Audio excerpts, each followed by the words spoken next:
This time of year can be heavy. The deadlines are stacking up. People are tired.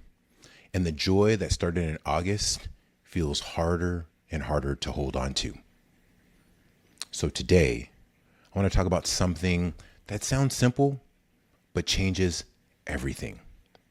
Gratitude and grace. Grab your pen, grab your piece of paper, and get ready to take some notes. We're going to get started right now.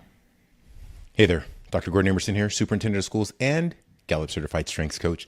And on this channel, we leverage my experience from classroom teacher all the way to the office of school district superintendent to help you go further, faster in your educational leadership journey. If this is your first time with us, thank you for being here and welcome in.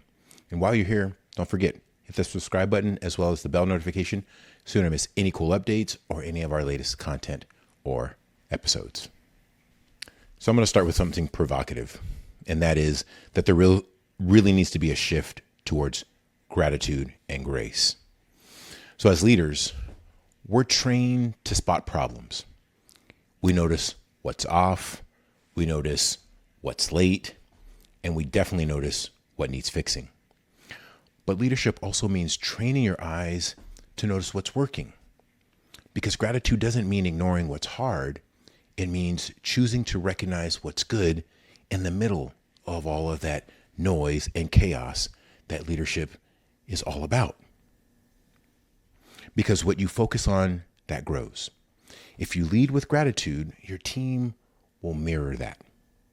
So leadership is about talking about real moments and real examples of where these things make sense and bringing them to you as an example that I think will be helpful.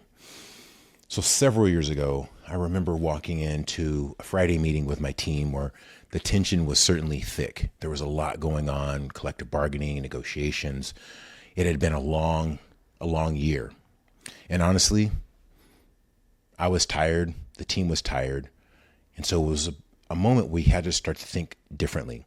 So before we started, I asked everyone to take a moment and thank someone who made their week just a little bit easier. Within minutes, the energy in the room had shifted. We started laughing. We started smiling. We started again enjoying each other. Our shoulders relaxed. Because gratitude, it softens the edges around the hard work. It reconnects people to the why and their why of being there in the first place. So when you think about the opportunity to thank someone, to express gratitude, take a moment, pause, reflect, and think about somebody who's brightened your day. Think about somebody who's made your life just a little bit easier and saying thank you to them. It will go a long way to growing and strengthening their day, but also softening the four corners of the tough parts of your day as well. So I also want you to think about how can we make gratitude strategic? Because gratitude is strategic. It's a strategic leadership lever that you can use. Because here's what I've learned over time. Gratitude isn't just nice. Again, it's a strategic lever. When you thank somebody specifically for what they did, like, thank you for the way that you handled that parent phone call. Thank you for the way that you de-escalated that behavior. You reinforce the behavior that you want repeated. People don't just feel appreciated. They then understand what excellence looks like in your eyes and in theirs as well. And that is how you build a culture of trust and clarity. One thank you at a time, one small issue inch of gratitude and trust and compassion at a time. That's how you build a culture. And that's a true strategic leadership lever that you want to employ as much as possible. Gratitude is strategic. And so I would also say that recognition builds resilience. The issuance of a thank you, the small token of appreciation and recognition, it matters. Leadership burnout doesn't always come from doing too much.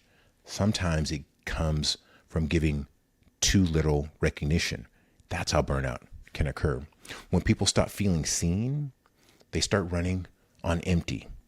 Their gas tanks run empty. Recognition refills those tanks. So try this simple habit. every Friday. Write 2 short emails or notes of appreciation. 1 to a teacher, 1 to a support or staff member. 2 minutes, 2 sentences, big impact. When we take a small amount of time to just honor and recognize somebody, you will build resilience, you'll build durability, you'll build culture, you'll build an environment where people know that they are seen, they're heard, and they're appreciated. So, recognition builds resilience and builds culture. Let's talk about another big one that is important, and that is the concept of grace as leaders and grace in leadership. Gratitude focuses on others. Grace focuses on you. Grace says, I can lead well even when I'm not perfect. Grace says, my best today might look different than my best yesterday. And trust me, that's okay. If you want to model humanity for your team, give yourself some grace too. Because when you lead with grace, you give everyone around you permission to breathe again. You give them permission to go further. You give them permission to take risk. As you learn to be graceful, as you learn to extend gratitude to others, but then giving yourself grace and space to learn and grow, you will also create that same structure, that same system, that same belief in the people around you as well. Grace as leadership is key. So we've talked a lot about grace and gratitude. So here's my challenge for this week. My challenge to you for this week. Find one person in your school, your organization who deserves a public thank you. It could be a custodian, a teacher, a student, a parent volunteer. Send that email, say it in a meeting, post it on your board. And then if you want a little structure to help you reflect and build more of these habits, you can download our leadership toolkit, our checklist for effective leadership. It's a free guide that I've created prompts that help you to slow down, refocus, lead with strength, grace, and gratitude. You can check the pinned comment below, or you can check the description under this video to click the link and download that free gift, download that free resource. It will help you continue to grow and stretch yourself as a leader. Check that out and download that right away. You know, leadership isn't just about results. It's also about relationships. And gratitude is what keeps those relationships alive and thriving. So lead with gratitude and give yourself grace. Because as we continue to move forward and we continue to grow this community and network of leaders, we want to lead with relationships. We want to lead with gratitude. We want to lead with grace.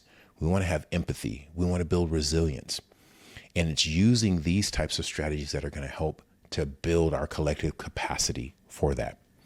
So if you found value in this video, if you found value in this episode, give us a thumbs up, like the video, subscribe to the channel, share it with a friend, share it with 10 friends, leave us a comment below about what resonated with you from the video. And if you found this video valuable, check out this next episode as well. It's going to help you continue to grow those leadership muscles, build your capacity, grow and stretch you to make you that much more effective in serving the people around you. And until we see you on our next episode, as always, take care of yourself, take care of each other, and be well. And we'll see you soon. Thanks, everyone.